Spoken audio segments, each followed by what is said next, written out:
வணக்கம் சார். வணக்கம்மா. ஒரு 1.5 மாசமா அதுக்கு மேலேயே இருக்கும் கூட்டணி பத்தி. அது மட்டும் இல்லாம டிமாண்ட்ஸ் எவ்வளோ சீட்ஸ் வைக்கணும் அப்படின்றத காங்கிரஸ் பேசிட்டு இருக்கிறதுக்காக பேச்சுவார்த்தை நடத்தணும்னு சொல்லிட்டு இருந்தீங்க. ஆனா ஸ்டாலின் அவர்கள் அதை அசால்ட்டா ஹேண்டில் பண்ணி இப்போ தேமுதிகவை வந்து இணைச்சிருக்கிறாரு. இதை பத்தி நீங்க என்ன நினைக்கிறீங்க சார்? இல்லை, அவர் அசால்ட்டாக ஹேண்டில் பண்ண மாதிரி எனக்கு தோணல. ஏன் அப்படி சொல்றீங்க? அது ஒரு பேனிக் ரியாக்ஷனாக தான் நான் பார்க்குறேன். ஏன்னா தேமுதிகவுக்கு வந்துட்டு ப்ரூவன் ஓட் பேங்க்னு இப்போ பார்த்தீங்கன்னா நீங்கள் வந்துட்டு ஈவன் பிலோ 1% தான் சொல்கிறாங்க. அந்த பிலோ 1% வந்து காங்கிரஸோட எப்படி ஆஃப்செட் பண்ணுன்னு சொல்கிறீங்கன்றது எனக்கு புரியல. அதனால் என்னை பொறுத்த வரைக்கும் அது ஒரு பேனிக் ரியாக்ஷன் மாத்திரம் இல்லை, அவர் sending a message to Delhi, அவ்வளோதான். நீங்க பேனிக் ரியாக்ஷன்னு சொல்றீங்க. ஆனா இனிமே அறிவாலயத்துல வந்து நீங்க ஆட்சியில பங்கு அதிகாரத்துல பங்குன்னு கேட்க மாட்டீங்க தானே? ஸ்ட்ரைட்டா கூட்டணி போயிடுவீங்களா? இல்லை, நீங்கள் நேற்று வந்து சமயம் டிவியை வந்து சவுடேக்கர் வந்து நேற்று ஒரு இன்டர்வியூ கொடுத்தாரு ஷபீருக்கு. ஷபீரில் அவர் என்ன சொன்னாருன்னா, சவுடேக்கர் இது மாதிரி வந்து நாங்கள் ஒரு 50 இயர்ஸாக எங்கள் பவரில் கிடையாது, பவரில் இல்லாததாலும் எங்கள் கட்சி வந்து இருக்குது.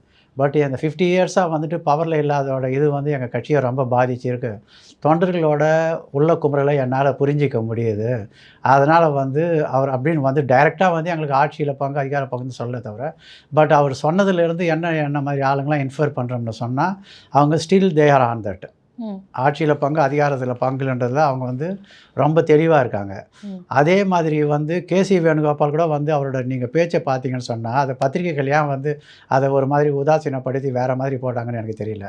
அவரோட கேசிவியோட இதுன்னு சொன்னால் அவர் வந்துட்டு கோலியேஷன்ற வார்த்தையை 2 தடவை யூஸ் பண்ணாரே தவிர அலையன்ஸ்னு யூஸ் பண்ணல. அலையன்ஸ் வேறு, கோலியேஷன் வேறு. கோலியேஷன்றது வந்து ஷேரிங் இன் பவர், அலையன்ஸ்ன்றது வெறும் அந்த மரத்தில் வந்து கூட்டி வச்சுட்டு அதுக்கப்புறம் போயிடுறது. அவர் கேசி வேணுகோபாலும் வந்து கோலியேஷன் தான் சொன்னார் 2 தடவை. ஆனால் கோலியேஷன் கேட்குறதுன்றது அவன் தனிப்பட்ட நபர்களினுடைய விருப்பம் தானே தவிர அது மேலினத்தினுடைய ரிஃப்ளெக்ஷன் கிடையாதுன்னு வேணுகோபால். சவுடேக்கர் யார் சொல்லி 2 மாதத்துக்கு முன்னாடி இதுதான் அஃபிஷியல் இதுன்னு சொல்லி சொன்னார். சவுடேக்கர் தானே சொன்னார். கேசி வேணுகோபால் இதை அட்ரஸ் பண்ணும்போதும் சவுடேக்கர் அங்கே பக்கத்தில் தானே இருந்தார். ஆமாம், அவங்க என்ன சொன்னாங்க, பட் ஆல் இண்டியா எந்த பார்ட்டியில் எந்த பொலிட்டிக்கல் பார்ட்டிலையுமே ஆல் இண்டியா லெவலில் நீங்கள் பார்த்தீங்கன்னு சொன்னால் கம்யூனிஸ்ட்டுக்கு பொலிட் பியூரோவில் ஒரு முடிவு எடுப்பாங்க, காங்கிரஸுக்கு ஒர்க்கிங் கமிட்டியில் முடிவு எடுப்பாங்க. அதனால் வந்துட்டு இவங்க அதையும் வந்து நேற்று வந்து சவுடேக்கர் அந்த இன்டர்வியூலேயே க்ளீனாக சொல்லிட்டாரு. தொண்டர்களோட மனக்குமுறையில் தொண்டர்களோட ஒப்பீனியும் நாங்கள் உதாசீனப்படுத்த மாட்டோம். 52 பேரில் 48 பேர் அவங்களோட இதை சொல்லிட்டாங்க. அதை வந்து நாங்கள் கன்சிடர் பண்ணி நாங்கள் ஹைகமாண்ட் முடிவு எடுக்கணும் தான் சொன்னாரே தவிர டிஎம்கேவோட தான் கூட்டு போகணும்னு சொல்லி அவர் சொல்லவே இல்லை. இப்போ என்ன சார், நீங்கள் பவர் ஷேரிங் வந்து வேணும்னு சொல்கிறீங்க, நான் காங்கிரஸ் வெளியில் வந்துட்டீங்க. பட் ஆனால் காங்கிரஸுக்காரங்க வந்துட்டு எல்லாருமே வந்து பவர் ஷேரிங் வேணும்னு ஒரு சாரார் சொல்கிறீங்க. ஆனால் பவர் ஷேரிங் முடியாதுன்னு சொல்லி ஸ்டாலின் அவர்கள் ஓப்பனாக வெளியில் ஒரு இன்டர்வியூவே கொடுத்து சொல்லிட்டாங்க. அதுக்கும் சவுடேக்கர் நேற்று ஆன்சர் பண்ணிட்டார். சவுடேக்கர் தான் நீங்கள் தமிழ்நாட்டுக்கு வந்துட்டு நெகோசியேஷன் டீமுக்கு அவர் தான் இன்சார்ஜ். அதையும் சொல்லிட்டார். அவர் வந்து என்ன ஒரு பாலிஷ்டாக சொன்னார். அதை வந்து நாங்கள் ஒரு பெருசாக பொருட்டாகவே மதிக்கலன்னா ரொம்ப பாலிஷ்டாக அவர் என்ன சொன்னாருன்னா, அவரை சொல்லியிருக்காரு, நாங்கள் எங்கள் ஸ்டாண்டை வந்து அவங்களை கூப்பிட்டா பேசுவோம்னு சொல்லிட்டாரு. பொருட்டா மதிக்கலன்னு அந்த கட்சி அது வந்து ஒரு பெரிய இம்பார்ட்டன்ஸ். அவர் நீங்கள் சவுடேக்கரோட ஸ்டேட்மெண்ட்டை நீங்கள் பாருங்கள். ஷபீர் அகமதுக்கு நேற்று நியூஸ் மினிட் நினைக்கிறேன் நேற்று அவரோட இதை உங்களுடைய நிலைப்பாடுமே அதானே சார். காங்கிரஸ் வந்து திமுகவில் இருக்க பவர் ஷேரிங் இல்லாத எந்த கட்சியுமே தமிழ்நாட்டில் த்ரைவ் பண்ண முடியாது. ஓகே, நீங்கள் ஏன்னா காங்கிரஸ் பண்ண கிரேட்டஸ்ட் பிளண்டர் என்னன்னா 50 வருஷமாக வந்து ஆட்சியில் வந்து பவர் ஷேர் கேட்காது தான். நீங்கள் வந்து பஞ்சாயத்து போர்ட்லேயும் உள்ளாட்சி அமைப்புகளையும் நீங்கள் ரெப்ரசன்ட் இந்த காங்கிரஸில் எந்த பொலிட்டிக்கல் பார்ட்டியுமே உள்ளாட்சி அமைப்புகள்லேயும் வந்துட்டு பஞ்சாயத்துலேயும் நீங்கள் வந்து ஷேர் கேட்டு அங்கே உங்களோட ஆளுங்க வந்து இல்லைன்னு சொன்னால் கட்சி வளரவே வளராது. அவர் அதையும் சொல்லிட்டார். 18 பேர் தான் சவுடேக்கர் நேற்று அதையும் கிளியர் பண்ணார். டிசைடிங் அத்தாரிட்டி ஸ்டாலின் அவர்கள் தான். அவர் முடியாதுன்னு ஓப்பனா ஒரு அதுதான் சொல்றாங்க. மீட்டிங்கை போட்டு முடியாதுன்றாங்க. காங்கிரஸ் வந்து என்னத்துக்கு வந்து நம்ம வந்து உதாசீன லாங் ஃப்ரெண்ட்ஷிப்பை வந்து உதாசீனப்படுத்திட்டு நம்ம எதுக்கு வரது? அதனால ஆனா உங்களுடைய நோக்கம் வந்து திமுக வெளியேற்றிட்டு அப்படின்னு சொல்றது காங்கிரஸோட நோக்கம். காங்கிரசினுடைய நோக்கம் திமுகவுல இருந்து வெளியிலே இவ்வளவு நாள் நீங்க பயணிச்சிருக்கிறீங்க. இப்ப காங்கிரஸ் இல்ல, நான் தான் சொன்னேன். நான் 3 மாசமா தொடர்ந்து சொல்லிட்டு இருக்காங்க, திமுக ஒரு முழுகும் கப்பல். அவங்க பண்ற பாவத்தை வந்து காங்கிரஸ் வந்து அந்த பாவ சுமைக்க காங்கிரஸ் சுமக்க கூடாது. இதுதான் காங்கிரஸுக்கு கடைசி வாய்ப்பு. இப்போ நீங்க தான் காங்கிரஸ் ரெப்ரசன்டேட்டிவே இல்ல அப்படின்றத 3 மாசத்துக்கு முன்னாடி அதான் வலியுறுத்தி தான் நான் வெளில வந்தேன். அதனால தானே வந்துட்டு செல்வ பெருந்தகை காங்கிரஸை வந்து திமுகவின் கொத்தடிமையாக முயற்சிக்கிறார் சொல்லி பிளாக் அண்ட் ரைட்ல லெட்டர் கொடுத்துட்டு பிரஸை பார்த்து சொல்லிட்டு தானே நான் வந்தேன். ஏன்னா ஆமா, இவரோட ஒரு சிலப்பட்ட தனிப்பட்ட நபர்களுக்காக வந்து ஒரு கட்சி இருக்கும். செல்வ பெருந்தகை டிஎம்கே கொண்டாடுறதுக்கு அவருக்கு கம்பல்ஷன்ஸ் இருக்குது. பட் ஆர்டினரி ஒர்க்கர் செல்வப்பிரந்தகை வந்து தானா வந்து ஒரு ஸ்டேட் பிரசிடென்ட் ஆயிருது இல்லையா, மேலிடத்துல சொல்லி மேலிடத்துல அப்பாயிண்ட் பண்ணா அதுக்கப்புறம் வந்து அவங்களோட சுய ரூபம் வந்து இப்போதானே தெரியுது. இந்த அளவுக்கு வந்து நேற்று கேசி வேணுகோபாலும் சொன்னாரு, இந்த ஸ்டேஜில் இருக்க யாருமே பேசக்கூடாது அலையன்ஸை பற்றின்னு பேசுகிறாரு. பட் அந்த அதே இவர் அழகிரி வந்துட்டு அந்த மீட்டிங்கை விட்டு வெளில வராரு. அந்த மாதிரி வந்து கடுமையான நடவடிக்கை எடுப்போம்னு நாங்கள் சொல்லவே இல்லை, அதை பற்றி டாப்பிக்கே வரலன்றாரு. ஆனால் செல்வப்பிரந்தகை ரிப்போர்ட்டர்ஸ் கேட்டால் அப்படியே கொதிச்சு எழறாரு. இப்போ வந்துட்டு நீங்கள் தான் நெக்ஸ்ட்டு ஜெயிக்க போகிறீங்கன்னு சொல்லி நேற்று அசம்பிளியில் பேசுகிறார் செல்வப்பிரந்தகை திமுக ஆட்சியை. அதெல்லாம் வந்து காங்கிரஸ் வந்து இன்னும் அஃபிஷியலாக சொல்லலை. அஃபிஷியலாக சொல்லும் போது நீங்கள் தான் டிஎம்கே, நீங்கள் தான் ஜெயிக்க போகிறீங்க, 2ஆம் முறையாக நீங்கள் ஆட்சி அமைக்க போகிறீங்க. அதேதான் அஃபிஷியலாக வந்துட்டு மாணிக்கம் தாகூர் அவர்களும் சொல்லாத விஷயங்கள்லாம் சொல்கிறாரு. மாணிக்க தாக்கூர் என்னமா சொன்னாரு? ஆமா, அச்சமில்லை அச்சமில்லைன்றது பாரதியார் பாட்டுமா. ஆமா, அதே மாதிரி வந்து நரை கூடி கிழப்பொருமைதி கொடுங்குற்றுகிறையான பின்மாயும் பிற வேடிக்கை மனிதரை போல நானும் பாரதியார் சொன்னாருமா. பாரதியார் பாட்டை சொன்னதுக்கெல்லாம் வந்து காங்கிரஸ் வந்து அவங்க பேர நடவடிக்கை எடுக்க முடியுமா? நீங்களே சொல்லுங்க. என்ன சார், திமுக கூட்டணியை விட்டு நாங்களா நீங்க அனுப்ப வேண்டாம், நாங்களா போக மாட்டோம். என்னோட இன்ஃபுளுன்ஸ் வந்து அதுதான் அவங்க பிளான் பண்றாங்க. அதாவது திமுகவா வந்து விட்டுட்டு வர வேணாம், அவங்க வந்து பவர் ஷேரிங் ஒத்துட்டு வரலன்னா வேற ஆல்டர்னேட்டிவ்னு அதுக்கு வந்துட்டு இன்னைக்கு ஸ்டாலின் வந்து அவரும் வந்துட்டு இன்னைக்கு இது ஆல்டர்னேட்டிவ்னு சொல்லி அவரும் வந்து அது போட்டார். காங்கிரஸ் இல்லனாலும் திமுகவால ஜெயிக்க முடியும் அப்படின்றது தானே இன்னைக்கு நடந்த சம்பவம். திமுகவில் அவர் வந்து நினைச்சிருக்காரு காங்கிரஸுக்கு வந்து ஸ்டாலின் அவர்களுக்கு மனக்கோட்டை கட்டுவதற்கு அவருக்கு அத்தனை உரிமையும் உண்டு. ஆனா அவர் கிரவுண்ட் ரியாலிட்டி தெரிஞ்சு பேசுறாரா இல்ல வந்து தெரியாத பேசுறாரான்னு தெரியல. அவங்களுக்கு வந்துட்டு எத்தனையோ கருத்து கணிப்புகள் எத்தனையோ டிவியில் யங்ஸ்டர்ஸ் நிறைய பண்ணுறாங்க. அவர் அதெல்லாம் பார்க்கணும். அதை விட்டுட்டு வந்து மாதம் மும்மாரி மழை பொழிகிறாதா அமைச்சர் என்ன அமைச்சர் ஆமான்ற கதையாக இருக்குது. மாணிக்கம் தாகூர் இப்போ நீங்கள் கிரவுண்டில் வந்து இப்படி தான் இருக்குன்னு சொல்கிறீங்க இல்லையா? கிரவுண்டில் போய் பார்த்தா மாணிக்கம் தாகூர் சொல்கிறத விட எங்களுக்கு செல்வப்பிரந்தகை சொல்கிறது தான் வந்து முக்கியம்னு மக்களே சொல்கிறாங்க. மக்கள் சொல்கிறாங்கன்றதை நான் ஏற்றுக்க மாட்டேம்மா. ஏன் நான் சொல்கிறேன், காங்கிரஸ் வந்து ஒரு பாரம்பரியம் மிக்க கட்சி. ஓகே, காங்கிரஸில் இருக்கவங்கலாம் பாரம்பரிய காங்கிரஸ்காரர்கள் நிறைய பேர் இருக்காங்க. அவங்க வந்து இந்த 50 வருஷமாக வந்து போராடி தோற்று போய் அவங்களாம் ஒதுங்கிட்டாங்க. மாணிக்கம் தாக்கூர் வந்து இந்த இஷ்யூ எடுத்தப்புறம் பழைய ஆளுங்கள்லாம் வந்து திருப்பி வந்து காங்கிரஸ் வந்து ரீகெயினிங் இட்ஸ் ஓல்டு க்ளோரி நிறைய பேர் வர ஆரம்பிச்சிட்டாங்க. இன்னும் மாணிக்கம் தாக்கூர் மாதிரி ஒரு 10 பேர் பேச ஆரம்பிச்சிட்டாங்கன்னா வந்துட்டு நிறைய வராங்க. இப்பயே எனக்கு தெரியும், மாணிக்கம் தாக்கூர் ஒரு ஆள் பேசுனதுக்கே வந்து காங்கிரஸே ரெண்டா போகுதுன்னு சொல்றாங்க. எல்லாரும் பேச காங்கிரஸ் ரெண்டா போறதுக்கு என்ன வாய்ப்புகள் இருக்கு? திமுகவுக்கு சப்போர்ட் பண்றவங்க ஒரு பக்கம், திமுகவுக்கு சப்போர்ட் பண்ணாதவங்க ஒரு பக்கம். செல்வப்பிரந்தகை ஒரிஜினல் காங்கிரஸ்காரரே கிடையாது என்ன பொறுத்த வரைக்கும். அவர் ஒரு 5 கட்சி மாறிட்டு 6வது கட்சிக்கு வந்தாரு. ஆமா, அவர் வந்து ஒரிஜினல் காங்கிரஸ்காரர் கிடையாது. மாணிக்கம் தாக்கூர் ஒரிஜினல் காங்கிரஸ்காரர், அழகிரி ஒரிஜினல் காங்கிரஸ்காரர், தங்கபாலு ஒரிஜினல் காங்கிரஸ்காரர். ஒரிஜினல் காங்கிரஸ்காரர் சொன்னாங்கன்னா அதை நீங்க வந்து சொல்லுங்க. ஒரிஜினல் காங்கிரஸ் ஒரிஜினல் இல்லாதவங்கன்னு எப்படி சொல்றீங்க? ஆமா, அவங்க ஒரிஜினல் காங்கிரஸ்னா வந்துட்டு அத்தாரிட்டேட்டிவா நாங்க வந்து பரம்பரை காங்கிரஸ் சொல்லி மார்த்தட்டி சொல்றவங்க. ஆமா, நாங்க வந்து அத்தாரிட்டேட்டிவா அத்தாரிட்டேட்டிவா சொல்றதுன்னு ஒரு இருப்பாங்க. அவங்க எல்லாம் இப்போ வந்துட்டு டிஎம்கே அலையன்ஸை விட்டு வந்துட்டாங்கன்னா திருப்பி Congress will regain its vote bank. Okay, ஆமா, 100% நான் சொல்றேன், காங்கிரஸுக்கு வந்து பழைய பலம் வரும். இப்போ தேமுதிக விஜயபிரபாகரன் அவர்கள் விருதுநகர்ல தான் போட்டியிட்டாரு. வெறும் 4000 வாக்கு வித்தியாசத்துல தான் தோத்தாரு மாணிக்கம் தாகூர் அவர்கள்கிட்ட. அவருங்க தான் இப்போ வந்து திமுக கூட்டணியில இணைஞ்சிருக்கிறாங்க. ஸோ இது வந்து மாணிக்கம் தாகூர் அவர்களுக்கு ஒரு செக்கா தானே பார்க்க முடியுது. மாணிக்கம் தாக்கூர் தான் நான் நெக்ஸ்ட் எலெக்ஷனில் நிற்க மாட்டேன்னு சொல்லிட்டாரு. அவருக்கு என்ன இவங்க செக் வைக்கிறது? எலெக்ஷன் 4 வருஷம் பொறுத்து இருக்கு. நீங்கள் விஜய பிரபாகருக்கு வந்து நீங்கள் வந்து விருதுநகரில் வந்து கம்யூனிட்டி ஓட்ஸ்ன்றது காமராஜரே தோக்கடிச்சது. காமராஜரை தோக்கடிச்சவரே வந்து ராமசாமி நாயுடுன்னு சொல்லி ஒரு நாயுடு தான் தோக்கடிச்சார். அது பழைய கதை அதெல்லாம். அதனால் வந்து அங்கே நாயுடு ஓட் பேங்க் இருக்குது. அந்த டைமில் விஜயகாந்துக்கு வந்து ஒரு இது பண்ணணும்னு சொல்லி நன்றிக்கடன் சொல்லி மக்கள் வந்து நிறைய போட்டாங்க. தேர்தலில் வந்து 4 ஓட்டு ஆயினா 4000 ஓட்டானா 4 லட்சம் ஓட்டினா தோல்வி தானே. காங்கிரஸ் வந்து நாங்க வந்து ப்ரூவ் பண்ணணும், இல்லை மக்கள்கிட்ட நாங்களும் சேவை செய்யணும் அப்படின்னு நீங்க சொல்றீங்க. நாங்க எங்களுக்கும் பவர் ஷேரிங் கொடுங்க அப்படின்றது குறிப்பிடுறீங்க. இடைத்தேர்தல்களில் நாங்க போட்டியிடுறோம், ஏன் காங்கிரஸ் முன் வர மாட்டாங்கன்ற கேள்வி வருது. இடைத்தேர்தலில் போட்டியிடணும் சொன்னா அலையன்ஸ்ல இருக்கும்போது சீட்டு கொடுக்கணும் இல்லை, நீங்க வந்து அலையன்ஸ் கேட்கறது இல்லை, நீங்க வந்து ஒர்க் பண்றதுக்கு தயாரா இல்லைன்னு சொல்றாங்க. இது வரைக்கும் இந்த தலைவர்கள் இது மாதிரி சொன்னாங்க. இப்ப மாணிக்கம் தாக்கூர் மாதிரி ஒரு வீரமிக்க தலைவன் வந்திருக்காரு, அவர் கேட்கிறாரு. வீரமிக்க கண்டிப்பா வீரமிக்க தலைவர், வீரியமிக்க தலைவர். அவரே சொல்றாரு, நான் யார்ட்டையாவது பைசா கையை நீட்டி வாங்கினான்னு என்ன சொல்லுங்கன்னு சொல்றாரு. அரசியலால எனக்கு ஆதாயம். அவங்க ஒரு பாரம்பரியமிக்க காங்கிரஸ் குடும்பமா. ஆனா அவரே வந்து இப்போ ஜெயிப்பாரா அப்படின்றதெல்லாம் வந்து எப்ப ஜெயிப்பாரா? 4 வருஷத்துக்கு அப்புறம் ஒரு 4 நாளைக்கு ஒரு டெவலப்மெண்ட் இருக்கும்போது வந்து 4 வருஷம் பொறுத்து நீங்க இப்பயே கவலைப்படுறீங்க. அப்ப வரும்போது பாத்துக்கலாம். காங்கிரஸ்ல வந்து இது வந்து இந்த எலெக்ஷன்ல தெரிஞ்சிடும் இவங்க வந்து சும்மா மோடி முகமூடியை காட்டுறது, காங்கிரஸை பயமுறுத்துறதுக்கு. மக்கள் ரொம்ப தெளிவாக இருக்காங்க. மோடி முகமூடியை காட்டுறாங்கன்னு சொல்றீங்க இல்லையா சார்? காங்கிரஸும் சரி திமுகவும் அலையன்ஸ்ல இருக்கும்போது நாங்க வந்து மோடி அவர்களுடைய எதிர்க்கிறோம், சனாதானத்தை எதிர்க்கிறோம், சமூக நீதியை போட்டுறோம்னு சொல்லிட்டு இது வரைக்கும் காங்கிரஸ் வந்து பப்ளிக் இஷ்யூஸை அட்ரஸ் பண்ணது எத்தனை? ஏன் வந்து எந்த ஒரு ஏன் திமுகவே எதிர்த்து எவ்வளவு முறை கேள்வி கேட்டிருக்கிறாங்க? மாணிக்கம் தாகூர் இப்போ அலையன்ஸ்க்கு தானே வந்து பேசுறாரு. இந்த 4.5 ஆண்டுகள் என்ன பண்ணாருன்ற கேள்வியெல்லாம் வருது இல்லையா? நீங்க இது வரைக்கும் வந்து அடிமையா இருந்தா என்னைக்குமே அடிமையா இருக்கணும்னு சொல்றீங்களா? அது எப்படி தேர்தல் நேரத்துல மட்டும் ஆமா, தேர்தல் ஆமா, எப்போ வந்து ரேஸ் பண்ணுமோ அப்பதான் ரேஸ் பண்ண முடியும். எல்லா நேரத்திலயும் வள ஆமா, சீட்டுக்காக மாத்திரம் இல்ல. இது ஒரு காங்கிரஸ் ரிஜியூனேட் பண்ணன்னு நினைக்கிறாங்க. நீங்க வந்து நாளைக்கு இது ஏன் விஜய் ஒரு ஆல்டர்னேட்டிவ் ஏன் தரக்கூடாதுன்னு தரமாட்டார் நீங்க நினைக்கிறீங்க? அவரும் விஜயும் வந்து என்னோட கொள்கை எதிரி வந்து பிஜேபின்னு சொல்லிட்டு தானே அரசியலில் இறங்கினாரு. டிஎம்கே பண்ண அதே சப்போர்ட்டை வந்து விஜய் ஜெயிச்சா அவர் காங்கிரஸுக்கு சப்போர்ட் பண்ண போறாரு. அதுல என்ன ப்ராப்ளம் இருக்கு உங்களுக்கு? நீங்க சீட்டு வந்து டிமாண்ட் பண்றீங்க சார். இப்போ அதாவது நீங்க இல்ல காங்கிரஸ் டிமாண்ட் பண்றாங்க. அதாவது 30 சீட்டு 28 சீட்டு அப்படின்னு எல்லாம் 38 சீட்டு அந்த மாதிரி அவ்வளோ தொகை வந்து கேட்கறதா நியாயம்னு நினைக்கிறீங்களா?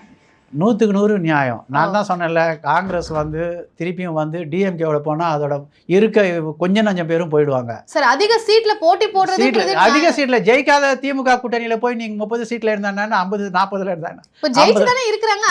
இப்ப முடிஞ்சு போச்சா? இப்ப 5 ஆண்டு கால ஊழல் ஆட்சியில வந்து மக்கள் அப்படியே வந்து படுத்தோடாத. நீங்க உமன் சேஃப்டி எடுத்துவாங்க, எல்லா பேராமீட்டர்லயும் வந்து டிஎம்கே வந்து அட்டர் ஃபிளாப் தானே நாங்கெல்லாம் சொல்லிட்டு வந்துட்டு இந்த இதோட போய் கூட்டு சேர்ந்தீங்கன்னு சொன்னா இருக்காது போயிடும் அப்படின்னு சொல்லி தான் நாங்கள் வந்துட்டோம். அந்த காங்கிரஸ் என் கண் எதிரில் சூசைட் பண்ணிக்கிறத நான் விரும்பாதானே நான் வெளில வந்தேன். ஆமா, எதுக்காக இவ்வளவு டிமாண்ட் பண்றாங்க இவ்வளோ சீட்ஸ்? பாலிடிக்ஸில் நீங்கள் எடுத்தவனே வந்து சட்டையை பிடிச்சி அடிச்சுட்டு வர முடியாது. ஸ்டெப் பை ஸ்டெப் சிலதை நீங்கள் டெவலப் பண்ணணும். அதாவது அன்ரியலிஸ்டிக்காக கேட்டு வெளில வர போகிறாங்கன்னு சொல்கிறீங்களா? மேபி. ஆமாம், அன்ரியலிஸ்டிக் வேணாம். இவங்களோட இருந்துச்சுன்னா வந்து இவங்க தோத்து போய்டுவோம்னு எல்லாம் சொல்கிறாங்க. காங்கிரஸ் ஹைகமாண்ட் டிமாண்ட் பண்ணி அது மாதிரிலாம் பாலிடிக்ஸில் வர மாட்டாங்கம்மா. ஒரு கூட்டணி ஒரு வாய்ப்பு கொடுத்துருக்காங்க. நீங்கள் வந்து ஃபஸ்ட்டு வந்து ஷேர்னு கொடுத்தாங்கன்னா காங்கிரஸை திருப்பியும் வந்து விஜய் கூட போனாலும் சரி திமுகவோட போனாலும் சரி Congress will have its own impact. நீங்கள் பவர் ஷேர் இல்லைன்னு சொன்னால் வந்துட்டு ஒன்றுமே இருக்காது, இருக்கிறதும் வந்து மொத்தமாக கரைஞ்சிரும். சரி, இப்போ திமுக எந்தெந்த தொகுதியில் ஸ்ட்ராங்காக இருக்காங்களோ அந்த தொகுதியில் நாங்கள் போட்டிடுறோம்னு சொல்லி காங்கிரஸ்லேருந்து கேட்குறதுன்றது நியாயமா? திமுக வந்து ஸ்ட்ராங்காக இருக்கிற இடங்கள்ல அவங்க வேலை செய்கிற இடங்கள்ல முதல்ல காங்கிரஸ் வந்து எத்தனை இடத்துல போட்டிடுறோம், எத்தனை இடத்துல போட்டிடுறோம் சொல்ல. இப்போ மதுரையில வந்துட்டு மாணிக்கம் தாகூர் அவர்கள் தளபதி திமுகவினுடைய எம்எல்ஏ தளபதி போட்டியிடுற தொகுதியை வந்து கேட்கிறாருன்ற செய்தி நீங்களும் பார்த்துருப்பீங்க. அந்த அவர் கேட்கல, அவர் காங்கிரஸ் தரப்புல போட்டியிடணும்னு சொல்றது. திமுக ஒர்க் பண்ணி ஸ்ட்ராங்கா இருக்கிற இடங்கள்ல நோகாம காங்கிரஸ் வந்து நீங்க யார் சொன்னது? ஆன்டி இன்கம்பன்சி அப்படி இருக்கு. திமுக வந்து ஒர்க் பண்ணாங்கன்னா நீங்க வந்து எத்தனை மினிஸ்டர்ஸ் மண்ணா கவ போறாங்க நீங்க எலெக்ஷனுக்கு அப்புறம்? ஆன்டி இன்கம்பன்சி இருக்குன்றது நீங்க வந்து ரியலிஸ்டிக்கா சொல்றீங்களா, இல்ல அது நீங்க எந்த அடிப்படையில எல்லா பேருமே 4 இஷ்யூஸ் மெயினாக சொல்கிறேன் நான். விமன் சேஃப்டியில் அட்டர் ஃபெயிலியர், அது எல்லா குடும்ப தலைவர்களையும் பாதிச்சிடுச்சு. 2வது ட்ரக்கு வந்து அதுவும் வந்து எல்லா குடும்ப தலைவர்களையும் மனசை நோக்கடிச்சிடுச்சு. டாஸ்மாக்கு. 4வது வந்து என்ன சொன்னால் அன்எம்ப்ளாய்மெண்ட்டு. இதெல்லாம் யங்ஸ்டர்ஸ். நீங்கள் இந்த முன்ன மாதிரி வந்துட்டு வெறும் போஸ்டர் அடித்து பேனர் கட்டி பண்ணுற பாலிடிக்ஸ் கிடையாது. ஒரு இது போட்டாங்கன்னா இந்த எலெக்ஷன் வந்து ஒரு வித்தியாசமான எலெக்ஷனாக இருக்கும் நான் கணிக்கிறேன். ஏன்னா காலையில் 7லேருந்து 10க்குள்ளேயே வந்து உங்களுக்கு ரிசல்ட் தெரிஞ்சிடும். எல்லாருமே யங்ஸ்டர்ஸ் வந்து அவங்கவுங்க ஃபேமிலியாக வந்து வாட்ஸ்அப்பில் மெசேஜ் அனுப்பிங்கன்னு இந்த டைம் மொத்தமாக ஒரு திருவிழா மாதிரி போனாங்கன்னா டிஎம்கே கதை க்ளோஸ் நடக்கும். ஆன்டி இன்குமென்சி இருக்குன்னே வச்சுக்கோங்க சார். களத்தில் மக்கள் அதிருப்தியில் இருக்காங்க. அப்புறம் ஏன் நாம திருப்பியும் கேட்கறது என்னன்னா, திமுக களத்துல திமுக வந்து அவங்களுடைய கேடர்ஸ் அதிகமா வேலை செஞ்சு அவங்களுக்கு வாக்கு அதிகமா இருக்கக்கூடிய தொகுதியை ஏன் காங்கிரஸ் வந்து கேட்கறாங்க? அவங்களுக்கு எங்க அதிகமா வாக்கு இருக்குன்னு நினைக்கிறீங்க நீங்க? ஆன்டி இன்கம்பன்சில இருக்க வாக்கெல்லாம் கரெக்ட்டா நான் என்ன சொல்றேன்னா, இது வரைக்கும் தொடர்ந்து இருக்காங்க இல்லையா சார்? இது வரைக்கும் இந்த திமுக தான் ஜெயிப்பாங்கன்ற தொகுதிகளை ஏன் கேக்குறீங்க? இந்த 5 வருஷம் ரூல் வந்து மிஸ் ரூல் அட்டர் ஃபிளாப்னு நாங்க நினைக்கிறோம். அட்டர் ஃபிளாப்ல நீங்க வந்து என்ன இதுக்கு முன்னாடியும் திமுக ஆட்சியில இருந்திருக்காங்கல்ல சார்? அப்படி ஆட்சி ஒரு தடவை வருவாங்க. அந்த மாதிரியான தொகுதிகளை குறிவிக்கிறது அது எதுக்குன்னு சொன்னா, இவங்க வந்து காங்கிரஸ்லயே ஒரு கூட்டம் சுயநல கூட்டம் இருக்கு. அந்த ஏற்கனவே சிட்டிங் எம்எல்ஏஸ் மாத்திரம் புது ஆளை யாரையும் வராத பாத்துக்கும். அதுதான் காங்கிரஸோட ப்ராப்ளம். வேலை செய்யாமலே ஜெயிக்கணும்னு நினைக்கிற எம்எல்ஏஸ் சொல்றீங்களா? ஆமா ஆமா. அப்ப காங்கிரஸ்ல வேலை செய்யறதுக்கு தயாரா இருக்கக்கூடிய ஆட்கள் இருக்காங்க, நிறைய இருக்காங்க. எனக்கு தெரிஞ்சு யங்ஸ்டர்ஸே இவங்க விடவே மாட்டாங்க. ஓகே. இப்போ இருக்க நீங்க எம்எல்ஏலயே நான் பேரை சொன்னா நல்லா இருக்காது டீசன்சி. எத்தனை முன்னாள் காங்கிரஸ் கமிட்டி தலைவர்களோட பசங்க இருக்காங்க, மத்திய அமைச்சர்களோட பசங்க இருக்காங்க, நீங்க பாருங்க. இது வந்து ஒரு பெரிய வியாதி ஆயிடுச்சு. அவங்களுக்கு மாத்திரம் வந்து மீதி எல்லாரையும் ஒதுக்கி விட்டு 20 சீட்டு வாங்குவோம், 20 சீட்டில் இந்த 15 சீட்டை நம்ம எடுத்துக்குவோம், 5 சீட்டை மாத்திரம் யாராவது கொடுப்போம், ஹைகமாண்ட் சொல்ற ஆளுங்களுக்கு கொடுப்போம் தான் நடந்துட்டு இருக்கு. லாஸ்ட் பார்லிமெண்ட் எலெக்ஷன் அப்படி தான் நடந்துச்சு. எனக்கு என்ன நடந்தது, காங்கிரஸே உடைஞ்சிரும். இப்போ நீங்க வந்து இப்போ சொல்றீங்க இல்லையா, இது மாதிரி எம்எல்ஏ காங்கிரஸ் உடைன்னு சொல்ல, மாஸ் மைக்ரேஷன் ஆஃப் காங்கிரஸ் இல்ல, உடையிறதுன்றது வந்து ஸ்பிளிட்னா நான் எப்படி சொல்றேன்னா, திமுகவுக்கு சாதகமா பேசக்கூடிய எம்எல்ஏக்கள்னு நீங்க சொல்ற மாதிரி இருந்துக்கோங்க. அதே மாதிரி திமுகவுக்கு சாதகம் இல்லாம காங்கிரஸ் அக்ரெசிவா காங்கிரஸ் ஓட்டு போட மாட்டாங்க மக்கள். அதுதான் வந்து சைலண்ட் காங்கிரஸ் ஓட்டர்ஸ் இருக்காங்கல்ல, அவங்க எல்லாம் காங்கிரஸ் ஓட்டு போட மாட்டாங்க. அவங்க பெஸ்ட் ஆல்டர்னேட்டிவ் விஜய்க்கு போயிடுவாங்க. விஜய் கிட்ட இருந்து அழைப்பு வரப்போகுது சார். எனக்கு தெரியல, நீங்க விஜய் தெரிஞ்சிருந்தா நீங்க பேசி எனக்கு அழைப்பு. எனக்கு இல்ல, நீங்க வந்து சொல்றத பார்த்தா அப்படிதான் தெரியுது. காங்கிரஸ் நீங்களும் வந்து பாரம்பரிய காங்கிரஸ் இல்ல, நானும் இல்ல, எங்க வீட்டுல எல்லாருமே வந்து நாங்கெல்லாம் பரம்பரை காங்கிரஸ்காரர். இன்னைக்கு நேரத்து கிடையாது. ஆனா அப்படிப்பட்ட காங்கிரஸ் வந்து வெளில வந்திருக்கீங்க. வெளில வந்திருக்கேன்னா என் கண் எதிரில் வந்து இது வரைக்கும் வந்து ஒரு நாளைக்கு காங்கிரஸ் விடிவு காலம் வரும்னு நினைச்சோம். இது வந்து ஒரு மனமுறிவு மாதிரி. ஒரு பொண்டாட்டி வந்து பொறுத்து பாப்பா, ஒரு ஸ்டேஜில் ஒன்றுமே தேடாதுறான்னா உடனே நெக்ஸ்ட் டைவர்ஸுக்கு போவோம். அந்த மாதிரி கதை தான் இது. நான் டைவர்ஸுக்கு கிடையாது இங்கே. அதனால வேண்டாம், காங்கிரஸை விட்டு போயிடுவோம். நம்ம கண் எதிரில் வந்து இந்த காங்கிரஸ் நாசமாக போகிறதுக்கு இன்னும் 4 வருஷம் இந்த கட்சி வந்து தாங்குன்றது எனக்கு தெரியல தமிழ்நாட்டில். அதனால ஏற்கனவே கழுது தேஞ்சு கட்டெரும்பாயிடுச்சு. கட்டெரும்பும் போய் தேஞ்சு சிறு எறும்பாய் எங்கேயாவது ஒரு சாதா கையில் வந்து நசுங்கி சாக போகுதுன்னு பயமா இருக்கு. டிவிகேக்கு போகணும்னு சொல்றீங்க இல்லையா, மாணிக்கம் தாகூரும் அதுதான் வந்து வலியுறுத்துறாரு இல்லையா, அவர் அது மாதிரி சொல்லியிருக்கிறாரு சார். தாவேகாவை வந்து வலியுறுத்துறாங்க, தாவேகா கூட்டணி தொண்டர்கள் அதான் சொல்றாங்க. தொண்டர்கள் எங்க வீட்டுல எங்க அம்மா சொல்றாங்க, எங்க சிஸ்டர்ஸ் சொல்றாங்க, என் பிரதர்ஸ் சொல்றாங்க, ஒரு ஆல்டர்னேட்டிவ் வேணும்ன்றாங்க. நீங்க இவ்வளவு நாள் களத்துல இருந்து பாத்துருக்கக்கூடிய ஒரு ஆள், அப்படி இருக்கும்போது தாவேகாவுடைய கூட்டணி போகணும்னு சொல்றதுக்கான காரணம் அப்படின்றது என்ன சார்? Corruption institution. ஒரே குடும்பம் வந்து தமிழ்நாட்டில் அப்படியே வந்து இப்போ இது வந்து அந்த ஒரு 20-25 அண்ணாமலை சொன்ன மாதிரி அந்த ஒரு 20-25 குறுநில மன்னர்கள் வந்து தமிழ்நாட்டை அவங்க அப்படியே கண்ட்ரோல் பண்ணுறாங்க. அவங்க கிட்ட வந்து நேரு கிட்ட வந்து ஈடியோட இதுபடி பார்த்தா 1,00,000 கோடி இருக்கு. அந்த கோடியை வச்சு மக்களை விலைக்கு வாங்குறாங்க. ஜனநாயகம் தமிழ்நாட்டில் செத்து போயிருக்கு. வெறும் பணநாயகம் தான் இருக்கே தவிர தமிழ்நாட்டில் ஜனநாயகம் கிடையாது. இப்பயே வந்து பாத்தீங்கன்னு சொன்னா வந்து இந்தியால வேற எங்க இருக்கு? நம்ம தமிழ்நாடு இப்போ எலெக்ஷன் எங்க நடக்க போகுது? சரி, நீங்க தமிழ்நாட்டுல ஜனநாயகம் இல்ல, நீங்க கேரளால இருக்கு, கேரளால இருக்கு, தெலுங்கானால இருக்கு, ஆந்திரால இருக்கு. அதனால தான் வந்து அவங்க எல்லாம் ஆட்சியை மாத்தி போட்டாங்க. ஆமா, இங்கேயும் வந்து காங்கிரஸ் இல்லையே. எங்க தெலுங்கானால காங்கிரஸ் வந்துச்சு.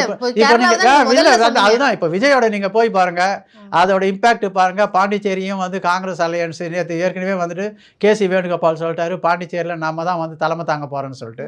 அவங்க டிஎம்கே காங்கிரஸை மதிக்கவே இல்லை, அவங்க தனியாக போயிட்டாங்க. அங்கேயே ஒரு மெசேஜ் வந்துடுச்சு, டிஎம்கே பாண்டிச்சேரியில் காங்கிரஸ் டிஎம்கே அலையன்ஸ் கிடையாதுன்னு சொல்லி. இப்போ வந்து அவருக்கு போகணுன்னு சொன்னால் நெக்ஸ்ட் ஆல்டர்னேட்டிவ் வந்து அவருக்கு ஒரு 60% சப்போர்ட் இருந்தால் ஒரு 20% 10% சப்போர்ட் டிவிக்கே கொடுக்கறதுக்கு வாய்ப்புகள் இருக்கு. அதே மாதிரி கேரளால அந்த பார்டர் டிஸ்ட்ரிக்ஸ் இந்த பக்கம் ஃபுல்லா சுற்றி இருக்கிற Vijay has got lot of impact. அங்கே போனாங்கன்னா நாங்கள் கண்டிப்பாக காங்கிரஸ் ரூல் பண்ணோம். ஸோ 3 ஸ்டேட்டை பிடிச்சிட்டா Karnataka, Telangana, Kerala, Pondicherry, one more state Tamil Nadu. எப்படி சொல்றீங்க? ஆமா, விஜய் வந்துட்டு அவர் தான் ஆட்சியில பங்குன்றாரு. ஆட்சியில பங்கு கொடுத்து ஆட்சியில பங்குனா என்ன? காங்கிரஸ் மினிஸ்டர்ஸ் அங்க போய் உட்காருவாங்களே டேபிள்ல. காமராஜர் இல்லையா, அவர் தான் சொல்லிட்டார். நான் 45 வருஷமா அரசியல் இருக்கேன். நான் தெரிஞ்ச வரைக்கும், எனக்கு புரிஞ்ச வரைக்கும் வந்து விஜய் வந்து அமோக காங்கிரஸ் ஜாயின் பண்ணுதோ இல்லையோ, Vijay is going to sweep. Prime minister கேண்டிடேட்டா ராகுல் காந்தி அவர்களை ஏற்காதப்போ முதல்ல குரல் கொடுத்தது ஸ்டாலின் அவர்கள் தான்.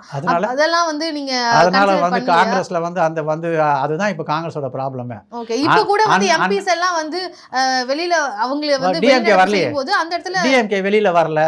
இங்க நீங்க வந்து இது பண்ண மாட்டீங்கன்னு சொல்லி எம்பிஸ் வச்சு அங்க டிஎம்கே வரல. ஆனாலும் அத அதுக்கு குரல் செகண்ட் திங் கொடுத்தாங்க வந்து இப்போ இருக்கிறது வந்து காங்கிரஸ் வந்து officially recognised as an opposition party. ம்.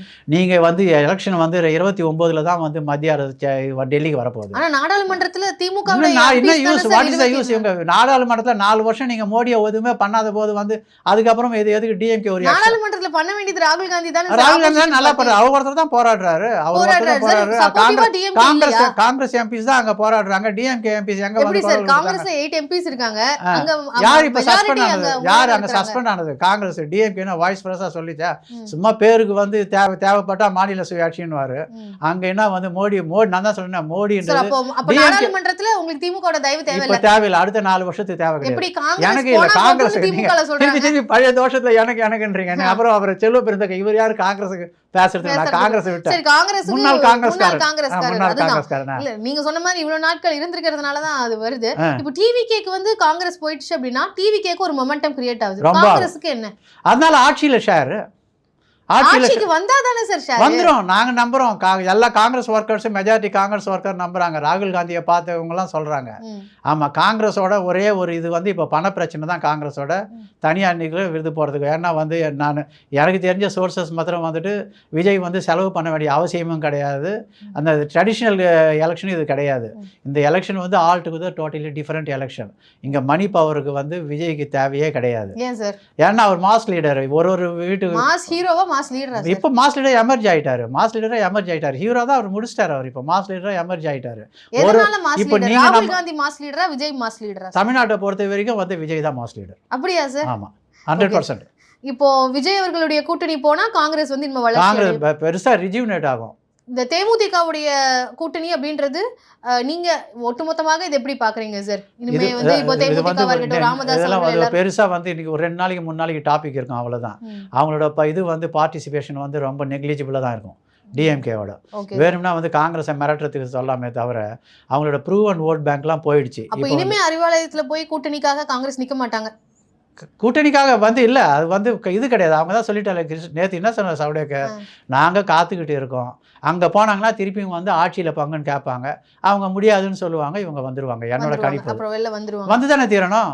ஏன்னா நீங்கள் வந்து பெருசாக எல்லாத்தையும் பேசிட்டு ஆட்சியில் பங்கு அதிகாரத்தில் பங்குன்னு சொல்லி திருப்பி நீங்கள் ஒரு 18 எம்எல்ஏக்காகவோ 23 எம்எல்ஏக்காகவோ நீங்கள் வந்து நின்னீங்கன்னா காங்கிரஸோட இமேஜ் என்ன ஆகும்? டோட்டலாக நாசமாக போயிடும். ஓகே சார், காங்கிரஸ் இமேஜ் வந்து நாசமா போகுதா இல்லை வந்து திருப்பியும் வந்து கெயின் பண்ணி அதே மாதிரி அவங்களுடைய மொமெண்டமை கிரியேட் பண்ணுறாங்க அப்படின்றதெல்லாம் நம்ம பொறுத்திருந்து பார்க்கலாம். நிறைய விஷயங்கள் எங்ககிட்ட பகிர்ந்துக்கிட்டீங்க. மிக்க நன்றி சார். தேங்க்யூ.